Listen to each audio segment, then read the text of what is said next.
So I'm here with Ed at Tai Lopez's mansion, and as it turns out, Mr. Ed here also owns a media company. So Ed, I wanted to ask you a couple questions about what it is that first of all brought you to Mr. Tai Lopez's house.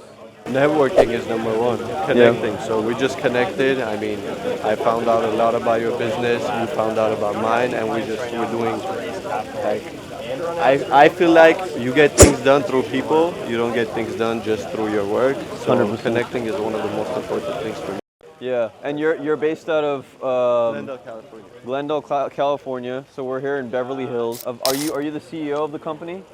Yeah, I'm the founder and the CEO. I guess. Yeah. So what have you learned in terms of how to manage like a group of people, how to pick up contracts? Like what is some advice that you would give to someone that's like starting out a company or beginning a leader in some capacity? Build a team, first of all. Team is number one as a getting the work done, because there's a lot you can do and there's a lot you can't handle at the same time. And you need your team to do that for you in order for you to be able to handle more stuff. So number one thing I suggest people to do is build the proper team. So hire the best experts you can and go after getting clients. Since you're the owner of the company, that's why I'm also so focused on personal branding, because since you're the owner of the company, people are gonna come to connect with you. They're not coming to connect with the branding of the company. They're coming to connect with you and gain your knowledge, you know what I mean? And if you have a proper team behind your back, you're going to do everything more successfully. Yeah. You're going to be very successful. So build a team. At the end of the day, it's a human-focused experience, right? Like you're selling to human beings, Yes. but they're also looking for trust in you to make sure that they believe that you can actually execute 100%. the things that you're saying, Yes, right? yes. Yeah, it's a tremendous thing. Over the last like 6 months myself, I've been learning a lot about sales and marketing in general, and the amount that we have to actually spend the time and the energy to not only just talk about the things that we do, but actually get them done as CEOs of companies. It's drastic, and I think a lot of people underestimate the amount of work that's required, the amount of phone calls, the late hours, the early mornings you got to wake up, and you're also in a unique situation where it's a family-run business, correct? Yes. Yeah. So I have that as well, and my mother is the owner of the dental practice. Oh.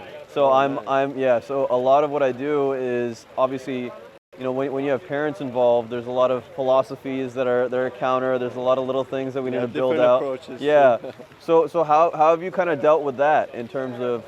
In terms of the relationship, we sort of in the business side of it, we look at it as we speak to each other as we're talking to friends, you know what I mean? Just to get the connection more open, and which helps on the business side of things too, because then we can negotiate with each other, we can go back and forth. I can disagree with a couple of stuff, he can disagree with me, and we try to understand each other.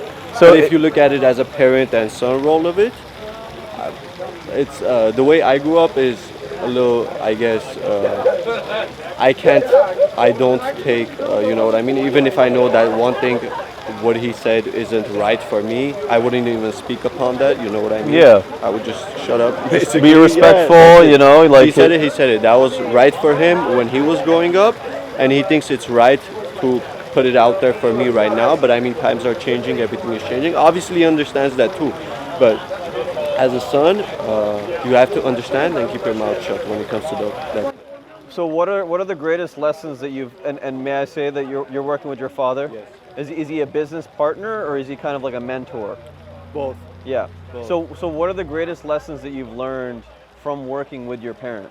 One of the best lessons I learned is, so when I first started, I would have these feelings of like, I don't want to do the work, maybe I shouldn't do it, or maybe I shouldn't go over this again, double check everything, you know what I mean? Just, I did it, it's done, let's get over with. He would always check it, and like everything he would do, he wouldn't, obviously, first of all, he wouldn't care about how he was feeling. So Yeah. that's one thing I took, like that's just something I'm trying to still work on it and make it a priority for me. Every morning I see him waking up and going to work. Right? He doesn't care how he feels. He doesn't care about anything. He needs to go get the job done. So as to put it in simple form, it's It's like he has a mission, he's gonna get it done. That's it. So I'm trying to take and I'm trying to learn as much as I can throughout those steps that he's taking, and do it myself. Would you say that your father is your biggest role model currently? Yes, 100%. Or like just in life in general? Yes, every single way. Yeah. And the cool thing about our parents, when it comes down to being business owners and being people that are actually making drastic changes in our communities, dude, their work ethic is phenomenal. Yeah, it's I mean, my mom wakes up, at 5 a.m. in the morning every single day, goes and checks all the records, stays afterwards after everyone else, Yeah. right, and puts up with my bullshit. Yeah. And on top of that, like still tries to live a good, healthy life. I'm actually still living at home. I haven't moved out or anything. It's right after school.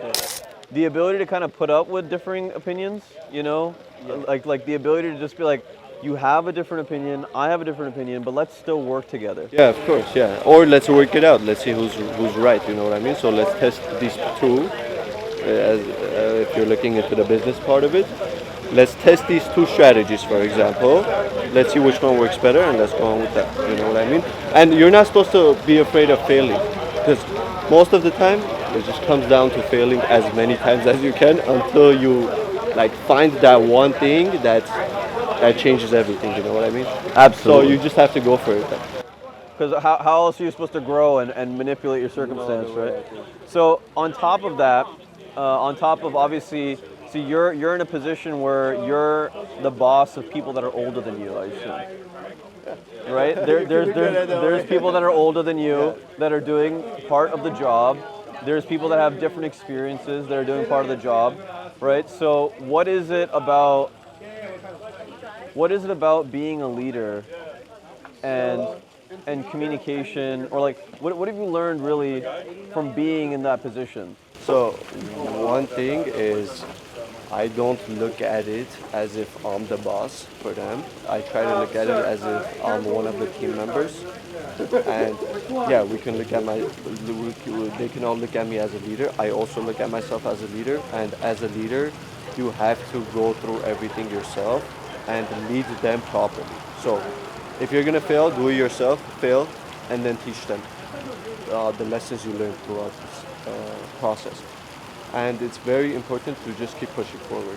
Like, you can't give up, because once you give up, you're letting everybody down. Yeah, that charisma that's You required. can fail, your business can fail, but if you give up, you're letting everybody down. Because you might build a successful team, you might, I don't know, for example, start one certain business, you might fail, but you still want to keep that connection with your team, you know what I mean? Because you can build another one of that, a better business, and your team members, you're going to need them to be there. So they're really important, and people have to work on their soft skills and be a good leader too.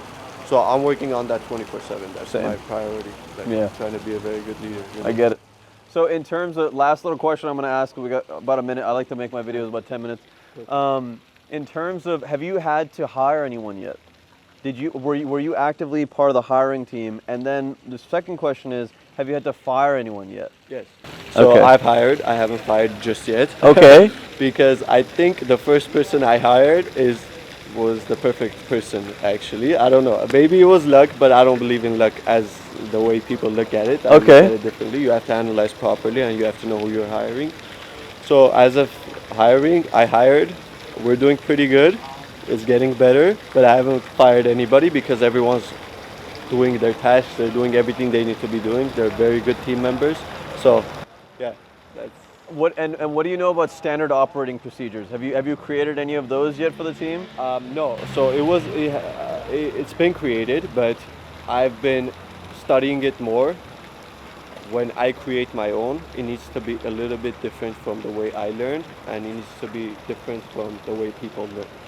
So I'm still studying on it a little more, and the way I'm gonna officially create it is gonna be much better than the ones I went through. Well, Ed, pleasure meeting you, boss. Pleasure meeting you too. All right, we're going to be in touch. Hopefully we'll be working together. We'll do some Hopefully. partnerships.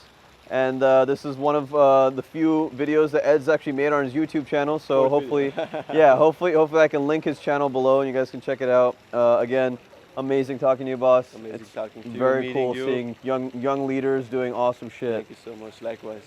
Actualize your potential catalyst. This world needs you. Take care of yourself.